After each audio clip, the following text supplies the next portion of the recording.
मैं माफी क्यों मांगू? हाँ रेशमा दीदी जैसे ही घर में आई भाभी ही उन पर चिल्ला रही थी। हाँ, मैं मानती हूँ कि गलती भाभी की थी। मैं तो इसलिए बोल रही हूँ कि भाभी ने माँ को तो पूरी तरह अपने वश में कर लिया है। वो हमारी बात सुनती ही नहीं। मयंक भैया हमारे लिए हमेशा खड़े रहते हैं, इसलिए उनकी बात का मान तो तुम्हें रखना चाहिए था ना।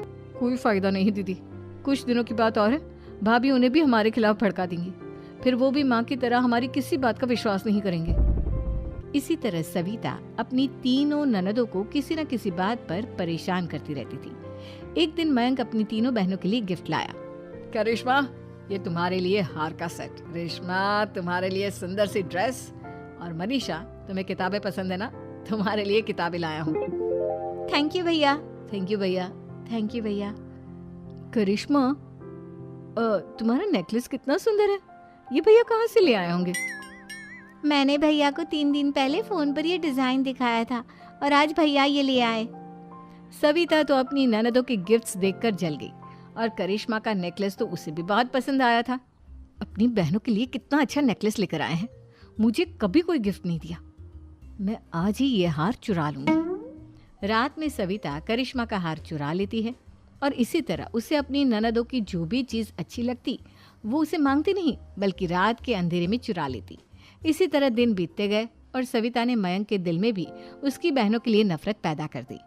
एक दिन मयंक ने करिश्मा और रेशमा के लिए रिश्ता देखा, और ये बात उसने घर में सबको बताई। माँ, करिश्मा और रेशमा के लिए बहुत अच्छा रिश्ता आया है, वो लोग कल इन्हें देखने आ रहे हैं, आप और सविता मिलकर सारी तैयारी कर लेना।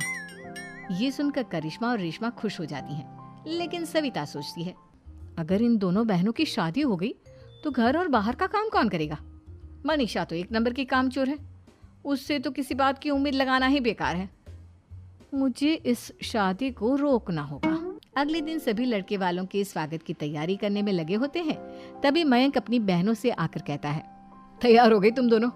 देखो, दोनों लड़के बहुत अच्छे हैं, मैं कोई कसर नहीं छोड़ना चाहता, इसलिए तुम उनके सामने अच्छे से बिहेव करना, और अपनी भाभी से लड़ने मत लग जाना। करिश्मा, तुम वो नेकलेस पहन लो ना जो मैं तुम्हारे लिए लाया था। भैया, मैं बहुत देर से वो नेकलेस ढूंढ रही हूँ, लेकिन मुझे मिल ही नहीं रहा। क्या, तुमने नेकलेस खो दिया? तुम्हें पता भी है वो कितना महंगा था, तुम कोई काम ढंग से नहीं कर सकती। मयंक गुस्से में वहां से चला जाता है।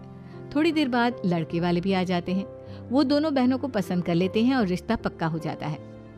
लेकिन सविता के दिमाग में तो कुछ और ही खिचड़ी पक रही थी। वो पंडित जी के पास करिश्मा की कुंडली लेकर जाती है, और उन्हें पैसे देकर करिश्मा की कुंडली बदलवा देती है। जब लड़के वालों के पास करिश्मा की कुंडली जाती है तो